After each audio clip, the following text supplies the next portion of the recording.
faire son mail, on peut aller sur Google, je pense qu'on est au-delà de ça maintenant. Donc je vais vous faire ça en 3 points. Ça va être très clair, en 3-4 minutes ça va être fini. Hugo ? Ouais. Donc la première différenciation qu'on a, c'est tout d'abord le design. On a un design qui est complètement différent de ce qu'on peut trouver sur l'ensemble des tablettes du marché. L'idée vient de l'ergonomie de prise en main qu'on a avec un magazine. On a déporté le centre de gravité, comme on le fait avec un magazine replié, pour avoir une sensation de légèreté et une meilleure prise en main quand on va être en vertical, quand on va lire un magazine ou quand on va surfer sur le web. Et puis même en horizontal, en calant ses doigts, on a une meilleure prise en main pour écrire, pour visualiser du contenu web. Ça c'est la première chose. Deuxième chose, ça aussi c'est fondamental pour nos consommateurs, c'est la plateforme de contenu qu'on va apporter avec cette tablette. On va couvrir 100% des contenus multimédia numériques qui existent, à commencer par la musique avec Music Unlimited. On va disposer d'un catalogue de plus de 10 millions de titres en streaming. La plateforme Video Unlimited, on va disposer de plus de 1200 films directement sur la tablette, à louer ou à acheter. Sachant que dans les deux cas, et ça c'est la grosse nouveauté du Sony Entertainment Network, c'est qu'avec le même identifiant, on va pouvoir profiter de son contenu sur tous les produits qui sont liés au Sony Entertainment Network, donc un Vaio ou une télé ou même un smartphone. Avec le même identifiant, pas besoin d'acheter 2 fois les contenus comme c'était le cas jusqu'aujourd'hui. Troisième chose, le jeu. Donc on a bien sûr accès à tous les jeux Android, mais en plus on a la plateforme PlayStation, puisqu'on a un produit qui est PlayStation Certified, sur lequel on va retrouver les manettes PlayStation et sur lequel on va retrouver des jeux PlayStation, donc des jeux de PS1 qui ont été développés sous Android. Avec aussi la possibilité, comme c'est un usage qui va être pour toute la famille, la possibilité de régler complètement, de paramétrer les manettes pour les enfants, les parents, les grands doigts, les grosses mains, voilà, c'est complètement paramétrable pour encore une fois offrir la meilleure ergonomie. Dernier contenu, le livre. On aura au printemps 2012 le Reader Store qui va être adapté à la France, sur lequel on va pouvoir acheter des livres, comme on a aujourd'hui sur nos liseuses électroniques, mais aussi des livres en couleur, des magazines, des BD. Pour l'instant, on fait appel à des partenaires, comme par exemple Zigno sur le magazine, sur lequel on va pouvoir retrouver, on a jusqu'à 250 ou 300 magazines français qui sont disponibles via ce service. Troisième point, et c'est probablement le point le plus important, puisqu'on place cette tablette vraiment au centre du salon, c'est vraiment pour un usage domestique, c'est ce que les gens veulent, et au centre de l'écosystème de produits qu'on peut avoir chez soi. C'est vraiment un produit de convergence, avec notamment 2 choses principales. C'est d'une part la télécommande, on va pouvoir piloter tous les produits qu'on a chez soi, donc sa télé ou sa chaîne stéréo, comme on le ferait avec la télécommande de base. Donc, ce qui va nous permettre de mettre au placard toutes les télécommandes qu'on a chez soi et de n'utiliser que la tablette. C'est complètement agnostique, ça ne marche pas que avec du Sony puisqu'on se parle de port infrarouge. La reconnaissance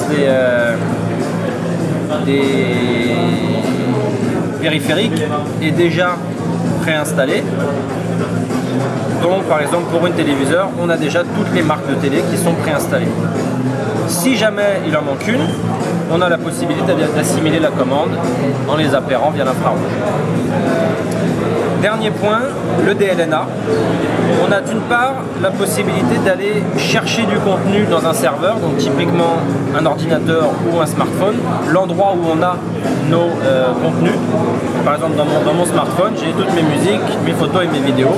Je vais pouvoir aller les chercher directement avec la tablette et les visualiser directement sur la tablette.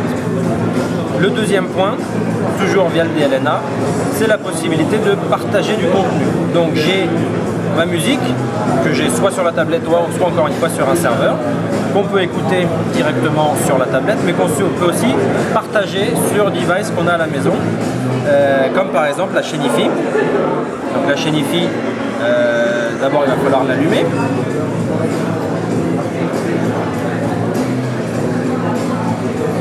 Voilà, donc je l'allume toujours avec la tablette, puisqu'on est sur de l'infrarouge. Et je vais reprendre ma musique. Donc avec notre lecteur de musique, on a aussi la possibilité de visualiser les paroles, ça c'est assez sympa. Quand on veut se faire une soirée karaoké. Et puis donc avec le bouton qui est là, le bouton Throw, la tablette va reconnaître tous les dispositifs qui sont connectés. Donc là, la musique, je vais pouvoir l'envoyer soit sur la télé, soit directement sur la chaîne IFI d'un simple geste en faisant glisser l'icône vers la chaîne IFI.